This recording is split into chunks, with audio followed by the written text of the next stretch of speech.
Selamat sore, pemirsa. Berjumpa kembali di Spend Fun Podcast. Dan pada kesempatan kali ini, kesempatan sangat luar biasa di hari ulang tahun ke-78 kemerdekaan Republik Indonesia. Kita akan berbincang dengan beliau, Bapak Kapolsek Kebumen, Bapak Joko, AKP Joko, selaku Kapolsek Kebumen. Dan beliau juga didampingi oleh Bapak Wakapolsek, beliau Bapak Sunanto. Ya, selamat sore Bapak, selamat sore Bapak. Selamat sore Mbak, selamat sore. Terima kasih sudah meluangkan waktu untuk berbincang bersama podcast Spend Fun. Ya. Bapak, tentu kita sangat bangga tentunya tadi saya menyaksikan bagaimana anak-anak Paskibra bisa menjalankan tugas dengan lancar.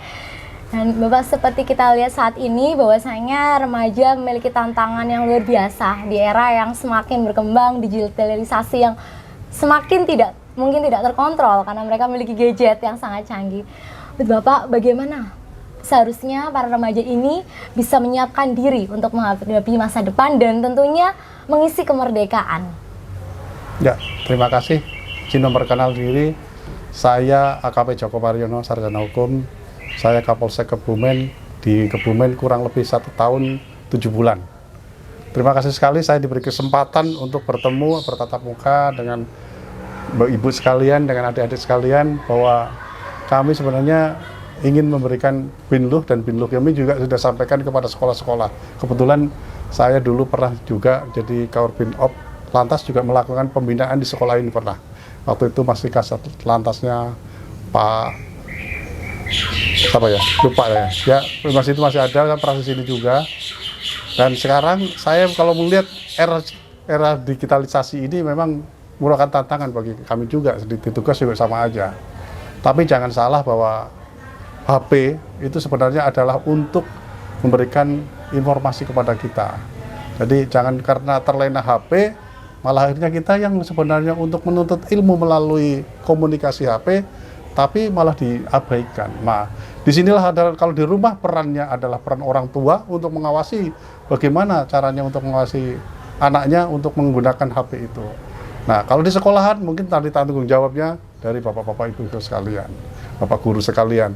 Nah, kalau kebetulan kami juga sebagai Kapolsek juga bisa melakukan pembinaan dan penyuluhan terhadap anak-anak sekolah yang bagaimana caranya supaya HP itu jangan sampai dipegang ke sekolah. Karena tingkat SMP itu memegang HP itu memang kadang-kadang riskan. Ada yang buka bahasanya kalau kita adalah YouTube, ada YouTube yang bagus, ada YouTube yang tidak bagus, akhirnya menjerumuskan. Ada juga menggunakan HP, digunakan salah satunya adalah untuk bermain judi. Nah, sekarang kita ini sebagai Polsek, Polri, berantas judi online itu sangat-sangat susah, ya. Karena biasanya yang untuk anak-anak sendiri yang tahu. Makanya bagaimana caranya? Mungkin sekolah dengan kegiatan-kegiatan yang positif. Salah satunya mungkin diadakan kegiatan olahraga, atau mungkin diadakan kalau mungkin religi ya, diadakan pembinaan secara agama. Itu salah satu untuk menghindari supaya jangan terlalu dengan menggunakan HP. Terus yang lain mungkin kita juga sebagai polisi juga masuk melakukan pembinaan. Kebetulan tadi ada Kanit Bimas saya ya Pak Waka, itu kita selalu memberikan. Ada program polisian yang masuk ke sekolah adalah kadang-kadang Jumat curhat. Kami juga menyampaikan keluh kesah atau masyarakat atau siswa sekolah bahkan memberikan informasi kepada kami. Kira-kiranya apa yang bisa kita tampung dari sekolah. Mungkin kalau misalnya, oh Pak ini sekolahnya kita terlalu disken sama guru, kita sampaikan. Nanti akhirnya kita koordinasi dengan kepala sekolah yang bersangkutan, agar kepala sekolah juga akan memberikan informasi kepada siswa-siswa. Bagaimana kalau mengenai tawuran remaja atau tawuran anak-anak kenakalan? Nah, kami juga memberikan ketindakan yang tegas kepada anak-anak sekolah jika ada anak-anak yang terkelompok atau bergaul dengan kelompok-kelompok itu, mari kita lakukan pembinaan bersama. Biasanya kalau lakukan pembinaan, kita panggil sekolah, orang tua, bahkan kepala desa atau RT kita panggil. Karena di Polsek kami melakukan pembinaan itu bukan cuma untuk ini aja. Karena Polsek kami tidak melakukan pengadilan anak, sebenarnya ada, tapi kita tidak mengedepankan adalah kemusyawaratan lebih dekat. Jadi istilahnya kalau bahasa hukumnya restorasi justice, bahwa kami mempunyai pendidikan atau pendidikan terhadap anak supaya jangan sampai terulang kembali. Tapi dalam penegakan hukum, restorasi justice saja digunakan 1 kali. Jadi kalau 1 kali melanggar lagi yang akan datang, kita langsung bawa ke pengadilan, yaitu pengadilan anak jika itu anak. Tapi kalau jika tidak, mungkin kita kembalikan kepada orang tuanya supaya dibina lebih baik dengan gurunya. Nah, kadang-kadang di sini guru sekolah bahkan mungkin melakukan tindakan secara hukumnya kadang-kadang langsung disingkirkan atau dihilangkan dari sekolah karena bisa nama baik sekolah. Kadang-kadang wah, kalau gitu kita salah ini langsung namanya salah, kita keluarkan saja. Sebenarnya bukan seperti itu. Jadi dilakukan pembinaan 1, 2, 3, bahkan kalau misalkan itu bisa dilakukan. Kalau tidak ya sudah, jangan diberikan lagi. Akhirnya kembali ke sekolah-sekolah yang lain. Saya kira itu yang perlu disampaikan. Iya, Ada Bapak. lagi? Nah, Bapak, terkait saya mendengar bahwasanya sekarang marak sekali geng-geng, Bapak. Geng-geng yang di sekitar Kebumen dan baru-baru ini cukup viral. Banyak sekali anak-anak yang tergabung pergaulan bebas, kemudian masuk ke dalam geng-geng motor dan sebagainya. Itu bagaimana sebaiknya dari orang tua, dari guru, dan tentunya dari remaja sendiri untuk bisa mencegah agar dirinya tidak masuk ke dalam kelompok seperti itu. Sekarang kalau menurut bahasa geng itu bahasa apa ya? Bahasa terlalu ini ya. Iya, ini bahasanya bagusnya bagi klub kalau saya. Oh, klub motor iya. ya. Klub motor Kalau ya, klub motor Bapak, ya. ya. Jadi apa misalnya tadi? Komunitas. Nah, komunitas, betul. Komunitas motor. Jadi kalau bahasa geng itu biasanya menunjuknya ke kriminalitas. Oh, iya, ya. Pak. Tapi kalau misalkan komunitas itu biasanya teman-teman berkumpul, misalnya komunitas Yamaha RX, Ya. komunitas Yamaha Vespa, ada lagi komunitas lain yang kadang-kadang. Untuk sementara kami juga di Kebumen itu dilakukan pembinaan, dilakukan terhadap kepada geng-geng itu yang bilang geng, tapi sebenarnya bukan geng lah. Kalau di geng mereka juga wow. Dulu pernah saya dinas di lalu lintas melakukan pembinaan terhadap komunitas sepeda motor di ini. Nah, kalau bagaimana caranya untuk anak-anak supaya tidak ikut cepat salah atau itu ikut yang harus ini harus ikut ini, lebih bagus jangan sebenarnya kembali lagi kita Iman. Kuncinya siapa?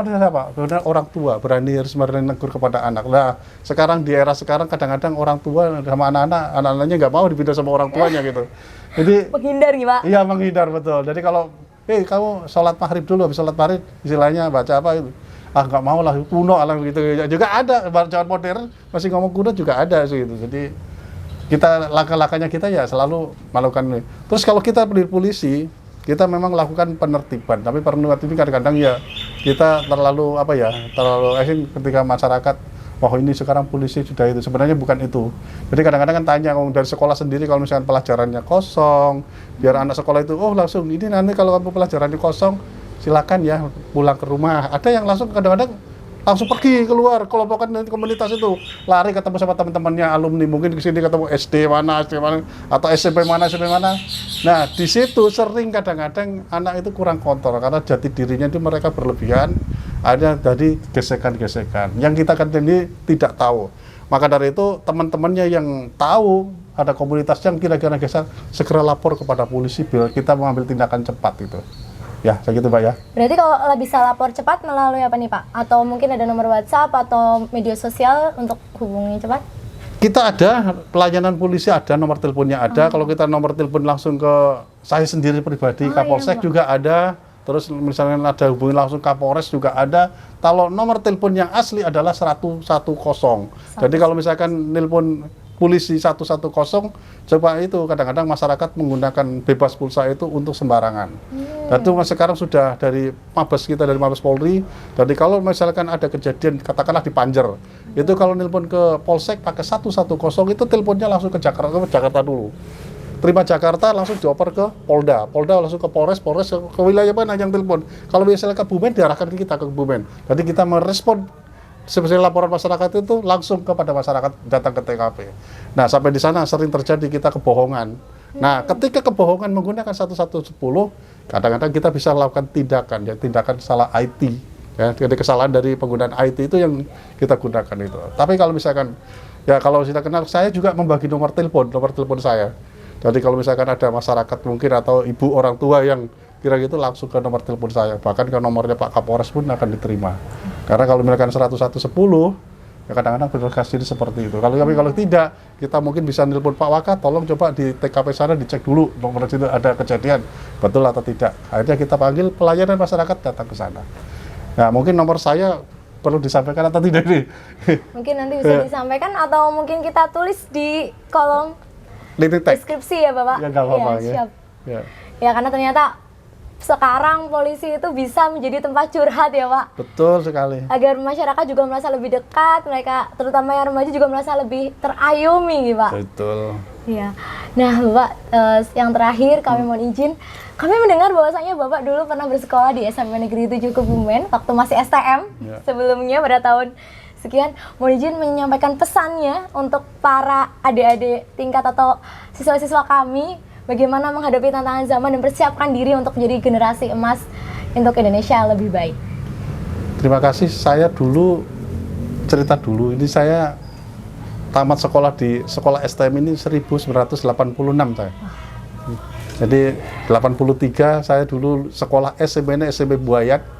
Terus saya STM-nya STM Kebumen sini. Jadi kalau dibilang itu saya termasuk orang miskin juga gitu.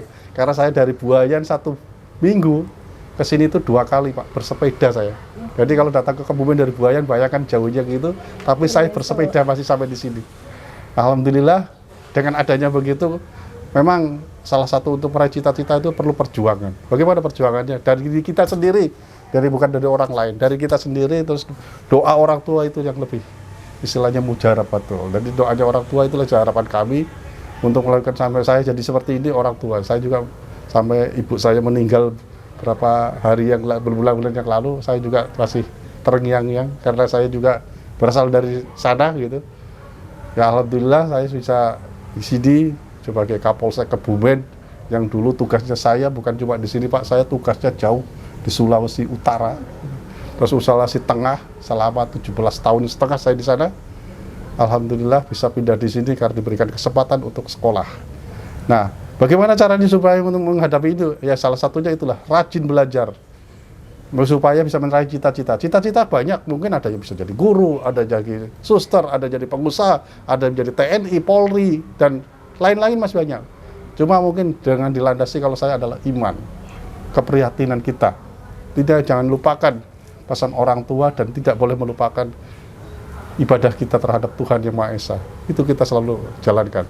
Saya kira-kira itu, kalau memang untuk perlu perjuangan, perlu fisik, memang harus diri sendiri yang bisa. Rajin olahraga untuk menjaga kesehatannya, komunikasi dengan siapapun saja, kita sebagai saudara. Karena saya sendiri pernah melalui saudara yang paling dekat adalah tetangga yang paling kita suka. Saya kira itu aja. Ya, Bapak luar biasa, ternyata memang ya bagaimana meraih cita-cita, salah satu yang tidak boleh lepas dari anak-anak adalah karakter yang baik didasari dengan iman yang kuat.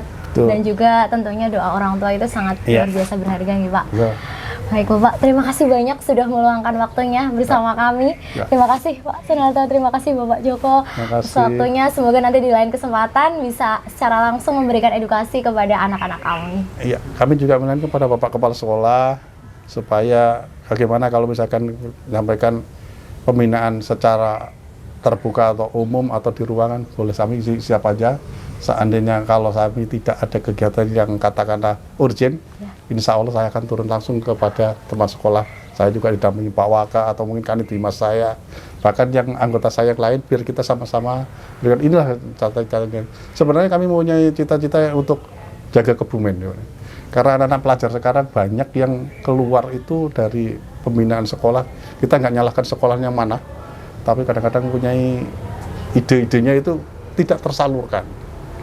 Ya, salah satunya saya membuat event balapan motor, tapi orang Kebumen tidak yang mau balapan. 2 kali mengadakan balapan motor, tapi orang Kebumen nggak ada. Bahkan orang yang datang luar sendiri. Tapi kalau suruh balapan liar, banyak sekali di Kebumen. Akhirnya kita buat tindakan tegas. Jadi kalau yang ketangkep motornya, langsung kita apa itu? Kalau tidak ada suratnya, tidak ada STNK-nya, bahkan tidak ada kelengkapan itu, suruh melengkapi dulu. Gitu. Benar. Itu aja sebagai inovasinya. Terima kasih atas perhatiannya. Saya akhiri, wassalamualaikum warahmatullahi wabarakatuh. Terima kasih, sampai jumpa. Merdeka. Merdeka. Wassalamualaikum warahmatullahi wabarakatuh. Waalaikumsalam.